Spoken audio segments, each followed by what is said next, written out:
Hi, thanks for joining me today. It's Kathy, and I have a new project to share with you. We're going to be creating an alternate project using the May 2017 paper pumpkin kit, and today's card is called Flower Power. So here's a quick shot of that, and we're going to get started. Okay, so we're going to use a leftover piece of a donut card base, and then just grab another one, and then snip that in half. And then that blue panel there is Island Indigo, and that's cut at 4 1/4 by 5 1/2. And then I just grabbed a piece of white cardstock, and we're going to trace the inside circle of the donut. And I only did 2 here, but I'll do the third one off screen. And using crushed curry and the flower stamp from the kit, we're just going to stamp all around the circle line there. So what we're doing is we're going to create a decorative center flower, or a decorative centerpiece for the flower. And then using the dotted stamp from the kit, we're just going to stamp all inside that circle. And I believe it is the same crushed curry color. And then with the flower stamp again, using Daffodil Delight, we'll just stamp inside. And I think I actually stamped around the circle there using the dotted stamp, but I don't think it made much of a difference. All right, and make sure you erase the pencil lines, and then we're going to punch these all out using a 1-inch scallop EK Success punch.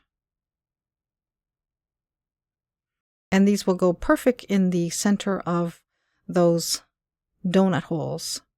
And using a ink blending tool, whatever green I had left on that foam, I just shade around all those pieces just to give it a bit of color. Okay, so now these donut pieces, just flip them over and draw the wiggly squiggly lines on the back of those. And we're going to change these donut pieces into big flower pieces. And for the full circle ones, you can just draw your squiggly lines. You don't have to do them all the way around. Just kind of start and stop right before the card connects. Okay, because we're going to actually cut away a bunch. All right, so we're going to do the shading now. So using Melon Mambo and Pink Pirouette, just lay down some pink pirouette on the card just to give it some color. So just a nice shade, and then just fade as it goes outwards. And then once you're done that, just grab the Melon Mambo and concentrate most of the color near the center of these flowers, and then just fade it out. Just make sure that they transition nicely. Okay, so here's a look of the full circle one. So we're just laying down the lighter shade around the flower, but don't go all the way to the other side. And then with the darker color, just concentrate that in the center and just get that all nicely blended and faded outwards.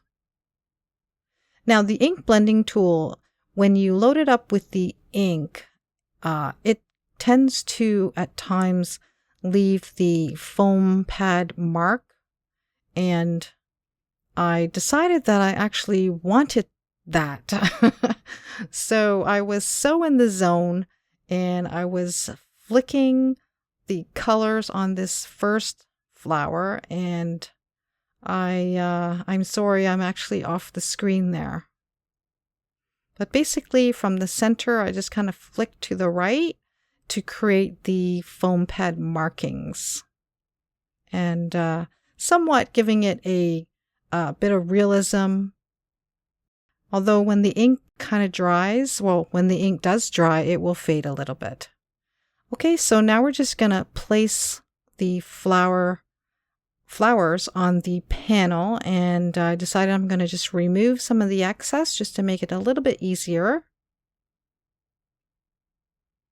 And we're going to foam tape all the pieces on the panel there.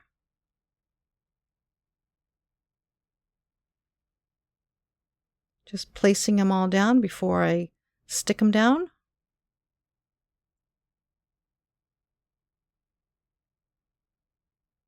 Okay, and then we're just going to remove the cardstock that's hanging over the panel there. And then for this next part, we're going to stick down the centerpieces that were made, and they are also foam taped. They fit perfectly in the holes, giving you a nice island indigo border.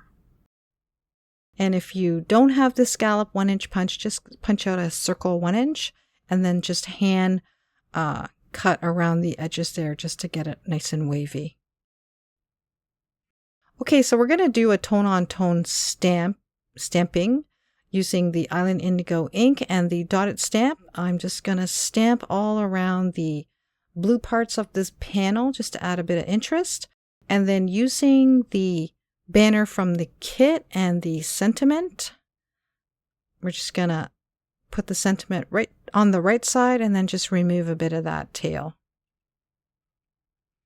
It is a top folding card that we're creating here, and that measures 4¼ by 11, scored at 5.5. So I'm actually removing that sentiment there because I decided I'm going to put some veins on the flower. So that's a black Stampin' Right marker, and using the fine tip. When you're drawing these in, make sure that they're curved and not straight, because then that way the flower will continue to flow and look a bit more natural. Okay, and then we're just going to put back that sentiment, and I decided it's going to need some sparkle. So using the clear Wink of Stella, we're going to color in all the centers of these flowers and also from the inside going outward, but don't go all the way to the end of each flower. Okay, so now each flower has that perfect sparkle and shine. All right, and so for the final thing, I decided I'm going to put some sequins on. So using the sequins from the kit, I put about 6 on there, and I didn't really have a idea of how I was going to place these, so I wasn't really happy with the final placement. But it is what it is.